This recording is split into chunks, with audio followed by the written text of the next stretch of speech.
now. Afternoon, Dominic. Thank you for joining me. My pleasure. Perfect. So just by way of an introduction, I'm Madeleine Weightman. I'm co-founder of The Work Crowd. The Work Crowd is a network of freelance independents that work across marketing, communications, PR, public affairs. And as someone who is dyslexic, so neurodivergent myself, I was really curious to sort of explore a little bit more about neurodiversity in communications. And equally, we've had lots of talk in the press about AI. So how AI is reshaping how the industry thinks about talent. And the roles most exposed by AI are often process-driven roles that AI can't, but what AI can't genuinely do is think sideways. So, when I'm thinking about our communications industry, what effect it's going to have, but equally thinking about actually from a talent perspective, what are the skills that we need within the industry moving forward? And quite often, if we think about communications and we think about PR, particularly yourself coming from that journalist background, it's that unexpected angle, making the unobvious connection, and actually communications in a way that, or creating communications that can genuinely cut through from a different perspective. And when we think about neurodiversity, quite often it is that neurodiverse thinking that can cut through and find a different perspective. So I wanted to sort of ask you, Dominic, please do give me a bit of an introduction to yourself, just to set the scene, really how your experience as someone who is neurodivergent, how's it affected your work and all of the good stuff that you do. So Dominic, do give me an introduction. So yeah, thank you, Madeleine. My name is Dominic Nutt. I am a communications, public affairs specialist, campaigner in the health space, political space, with a small p, not party political. And I worked with you, as you know, on many occasions.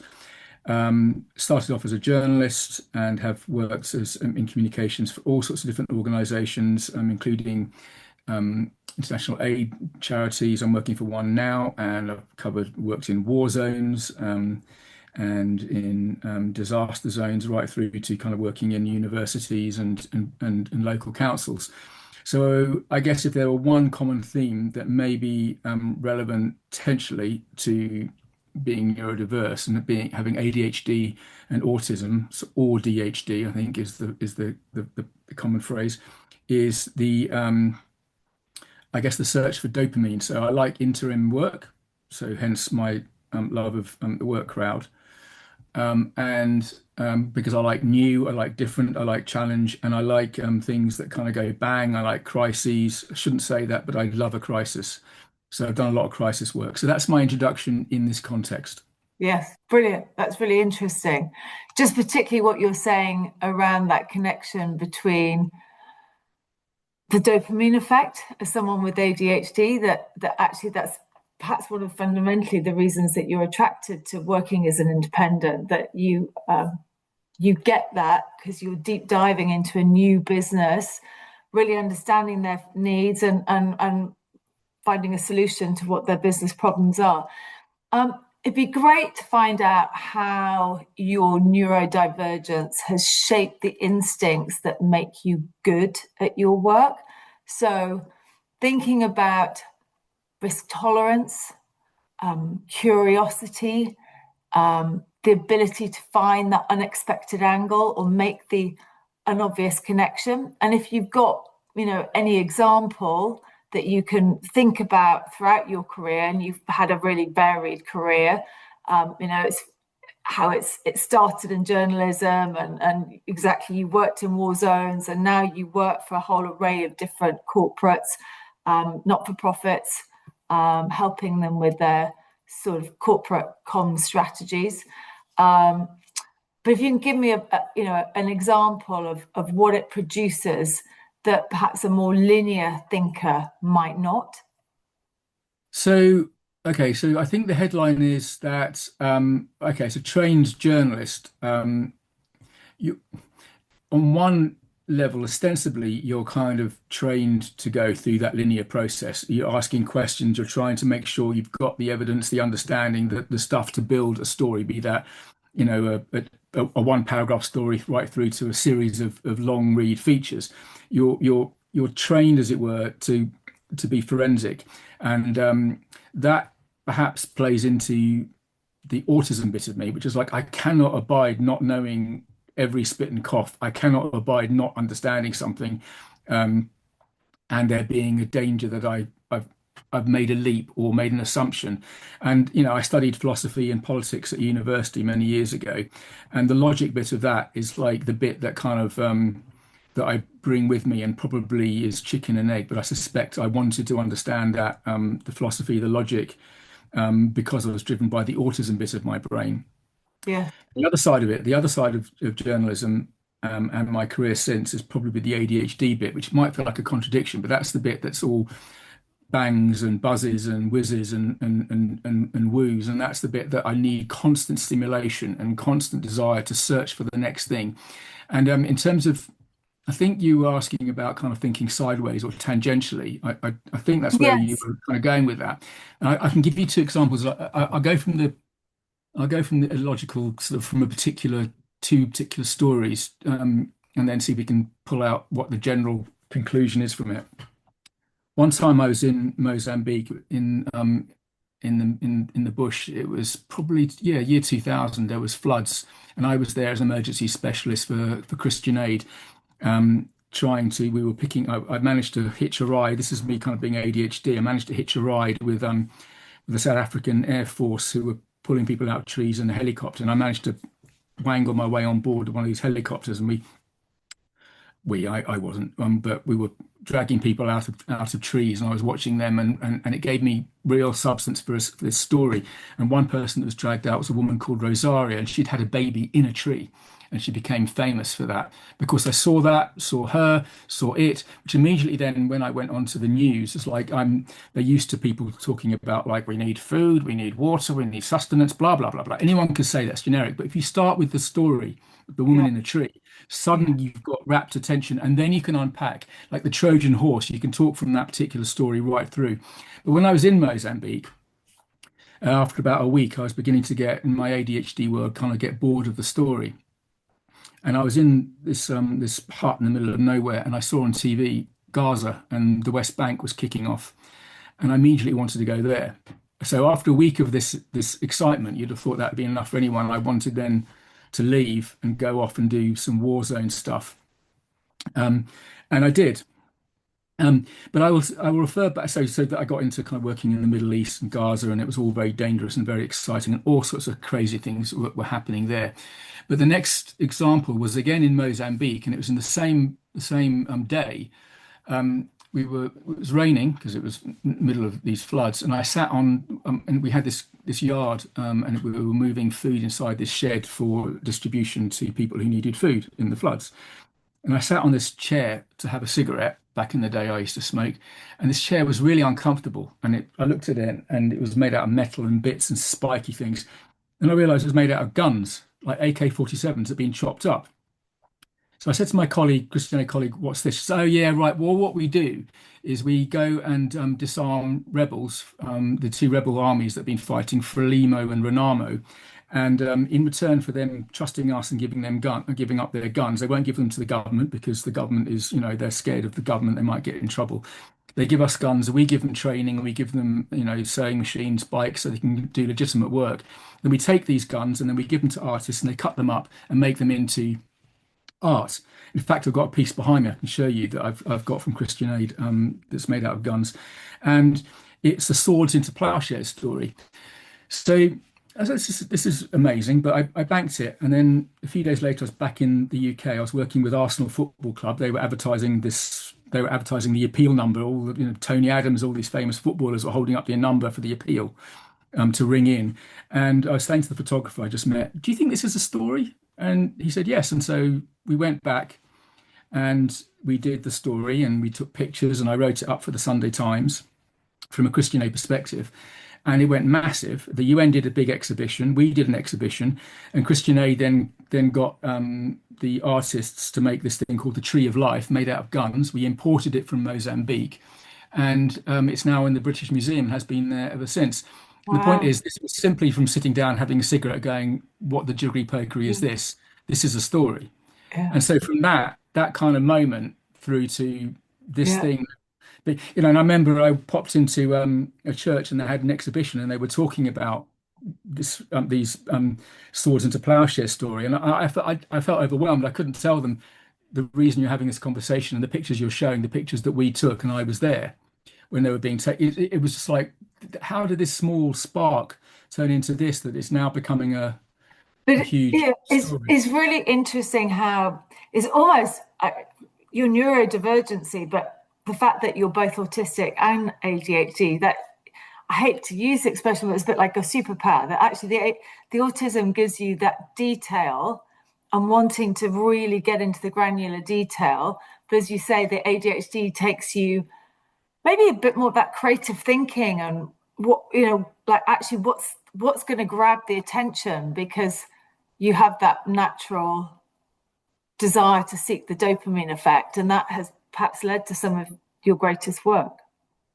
I mean, I'm thank you. I'm embarrassed even to throw the word greatest in front of my works. I would say I'm quietly proud of stuff I've done. Yes. Whether they're great or not is in the eye of the beholder. But I think that's true. I think that the curiosity, the desire for the new and the exciting and the different, um, and also having a grounding in what a story would be and how it would land in the press, which is just training. But it was a natural, it felt organic and easy and straightforward, has always been there. And just being curious. So, talking to you now, I'm kind of fascinated. You were telling me about your horse and a chiropractor before. It's like immediately kind of like that sets my brain off thinking, how does that work? Who would that be? How? So there's always this absolute desire. In journalism, we always say it's a cliche that everyone's got a story, but it's true if you dig deep enough. I remember when I was a kid, a young journalist working in Canterbury and Herne Bay and Faversham and Whitstable, I'd be sent off. One day, in the morning, I interviewed the Prime Minister, and in the afternoon, I was doing a golden wedding couple, and I was like, oh, I've got to do a golden wedding couple. They were always the best. You just used to get over yourself because I remember that couple's like, yeah, and then we met Winston Churchill the day that, like a few days after the war ended, going through Lewisham High Street. It's like, I know Lewisham, and Is they live the on the same is road as the me. It's like suddenly these is the people, unexpected story that you're managing to eke out. exactly Yeah. that, and everyone has them.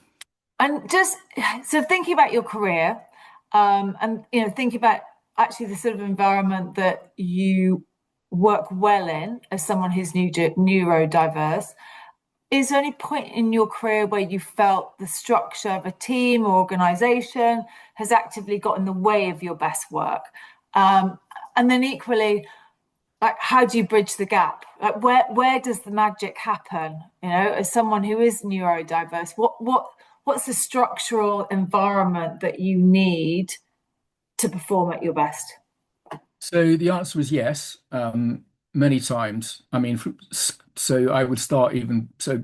Okay, first of all, I didn't know until last year that I was ADHD or DHD. That I had autism and ADHD. There's always a bit of me that kind of felt a bit at odds with the world generally, like the majority of it or a large proportion of it. Not necessarily bad, but different. And I learnt to mitigate my ways of being with different sorts of people. But that really is instructive in terms of my answer to your question. It's like there's no structure that works, but certain people I work with do work, and certain types of people don't. So when I started at Christian Aid, it was very old school, very typical press officer. This is in the sort of year 2000, and I always used to inadvertently break the rules, and think differently and do things differently. And it didn't work at first. It wasn't really welcomed by the people around me who thought there's a one way of doing this. Bang out a press release, send it to sort of X, and they'll probably 90%, 99% of the time ignore it. Rather than let me find the story, report the story, make the story happen in my own way. I'm a journalist, right? Let me do this. And aid agencies and all have changed since, and they've changed again many times, especially generating their own content. But the point is, it's not the structures, it's the people. Christianity then changed because I started doing things differently, and it started attracting more and more journalists into the team, such that by the end, when I was leaving, we had the former editor of Newsnight, a defence correspondent from the Times, people from the Guardian, Channel 4 News, the editor of Smash Hits. Suddenly, we were a massive newsroom, finding our own stories, including doing the Tree of Life from Mozambique, where anything was possible and everything was possible. And what I would say is then suddenly it was very, very dynamic, almost kind of emotionally violent, because we were just so excitable and exciting. That if I exaggerate, if the finance team came up, it would be like sort of chalk and cheese. I'm joking, because everyone there was lovely. We were like a family. It was not a nuclear family. It was a dysfunctional one, but it was definitely a family. Yeah. And it was super creative. It was like a primeval swamp of creativity, exhausting, difficult. But because we set really high standards about stories that we'd be doing. So I can't say that any structure replicates that.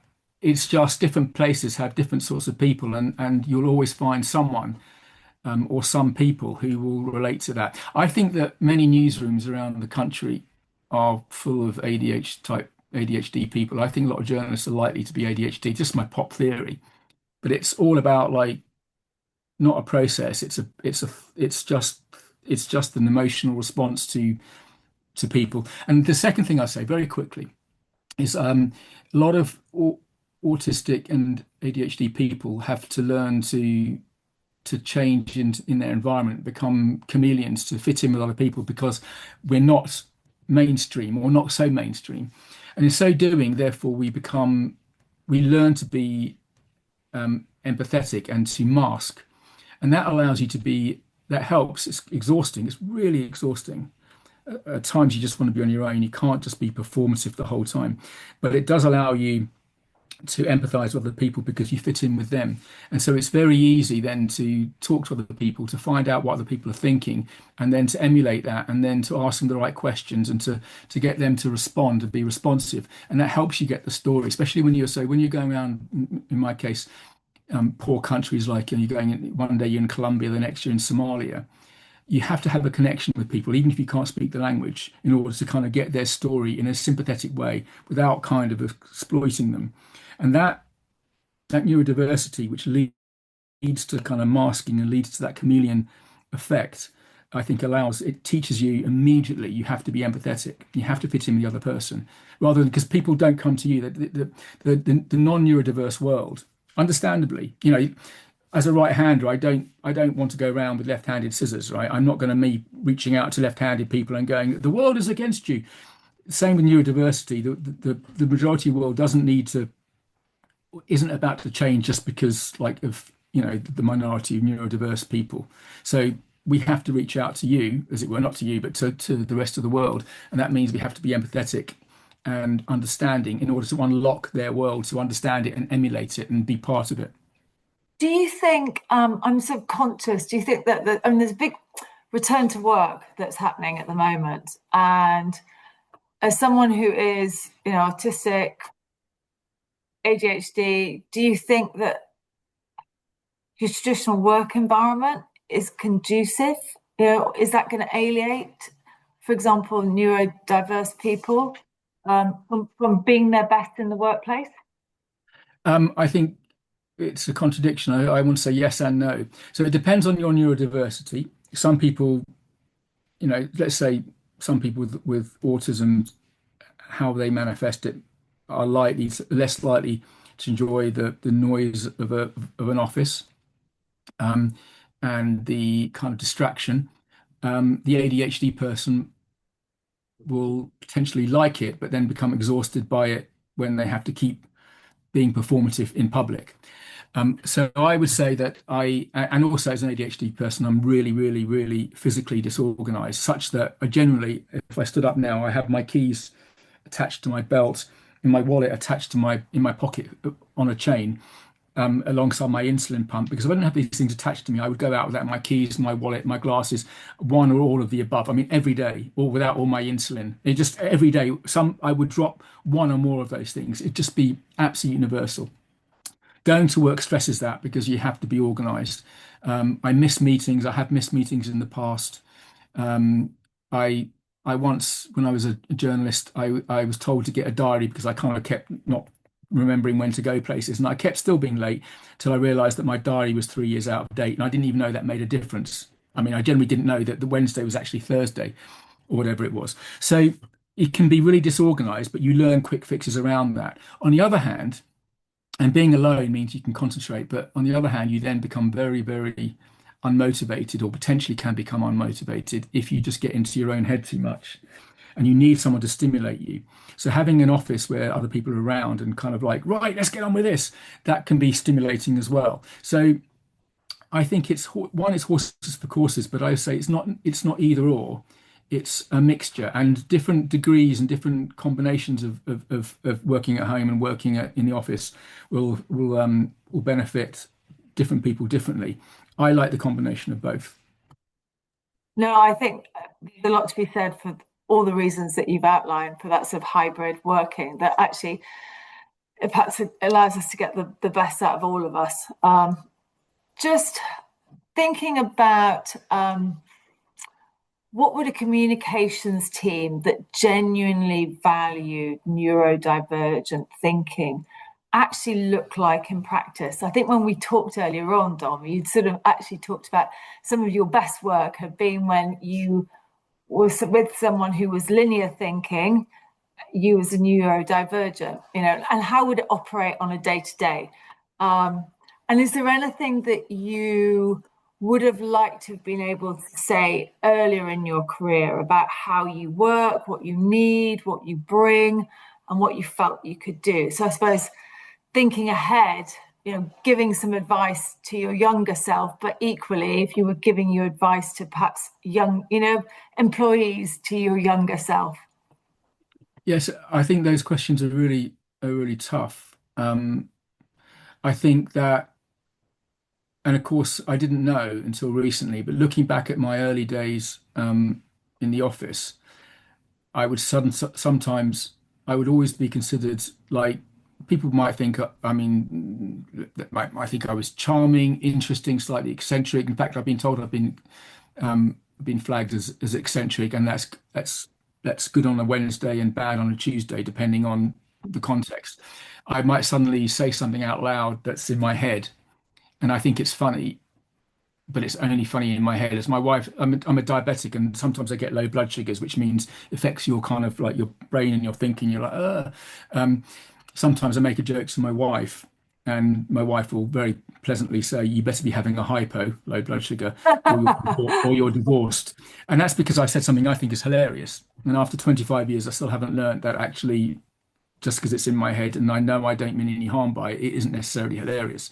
So I think what I'd ask what I'd ask for in a team is my first thing I would love in all teams is tolerance. I don't mean tolerance of the unacceptable, but like that kind of understanding that we're all different, and that sometimes people can be.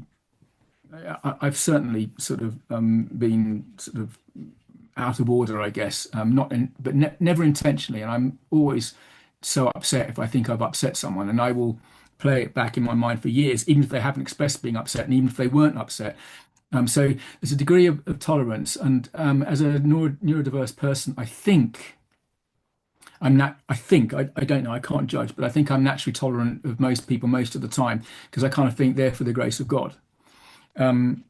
So I think that's important. I think creativity, I think understanding, I think difference, I think allowing people, I think giving people clear instructions. I would love that from bosses, but then letting you get on with it. Micromanaging someone with neurodiversity is going to end up with one or two people being stabbed. Um, it's not the way forward because, like, if people I ask was going me, to say, as my husband is neurodiverse and he has ADHD, and I can certainly attest to that. yeah, If I tried to micromanage him, I think I would definitely end up being stabbed. well, that's it. So it's not a great phrase I've said, but it's, and I'm not saying it's right or good. I'm being disinterested or about the goodness or badness. I suspect it's always contextual.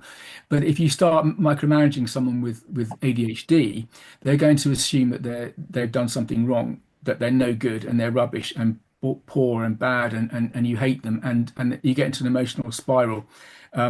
And I do my best work when we're clear and people set me free, and then we're happy, and I deliver and I deliver and I deliver and I deliver, and I get hyper focused, and it goes on and on and on. I remember one time when I'd been in Afghanistan, and 9/11 happened when I was out there.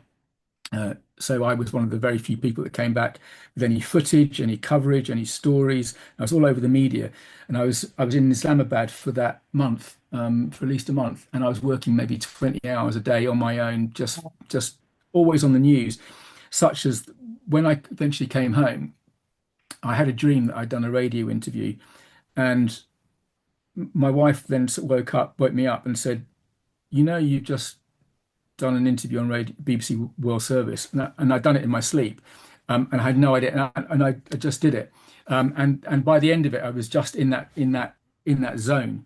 Yes. I didn't know, there's nothing I couldn't do. I could answer any question any way I wanted, and I was so confident and so calm and so relaxed and so happy that we were just super empowered. If, on the other hand, when I was working at the Whitstable Gazette, I had to do the tide tables, the other end of the scale in terms of process, where I was writing down numbers from a graph, so the fisher people didn't go out and drown horribly in their boats because I got the tides wrong. Every week I'd get them wrong. Now all I had to do was copy numbers onto a Yeah. page. But So you weren't using your creative thinking. So it's no, interesting you say, I was clear. shipping over my socks Yeah, consistently. So I can't. yeah. I struggle with process, but if I understand the principle of what I'm doing and I own the principle, then I'm Yeah. free and nothing Which is going to go wrong. which goes back to that, what I touched on to begin with, that if we think about AI and how it's shaping the industry, that those process driven roles, AI can replicate it, but it's that creative thinking and being able to sort of think differently that I think where the real opportunity is, and the real value add that you can bring. Just as a final sort of note, Hmm. do you think the industry is creating the space for different thinking?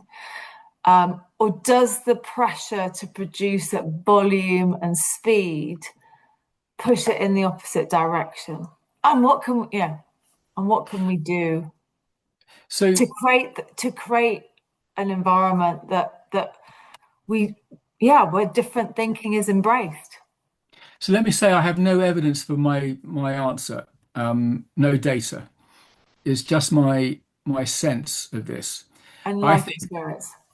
yeah, I think that just as we're still on a long, painful journey with all forms of diversity, women in the workplace, um,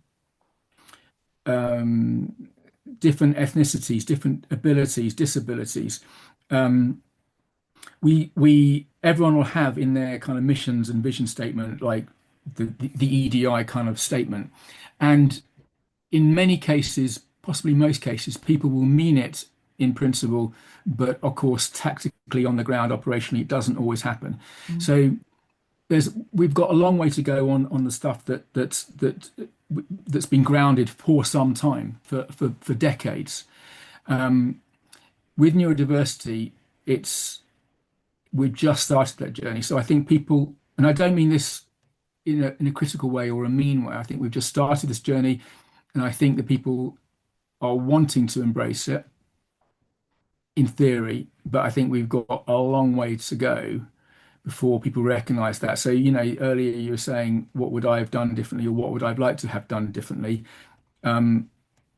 If I'd known that it was okay to speak out, and it wasn't when I was, you know, even a few years ago. In fact, recently I've had a very bad experience with an organisation I work for where ADHD was cited as a problem. I mean, it wasn't. It just was cited as one. Um, I think that I would have spoken out and said, look, I would appreciate you working with me differently, and that would be having someone explain, writing down not instructions, detailed instructions, but here's the three things I want you to achieve by this time. How you do it, you knock yourself out, nut, go for it.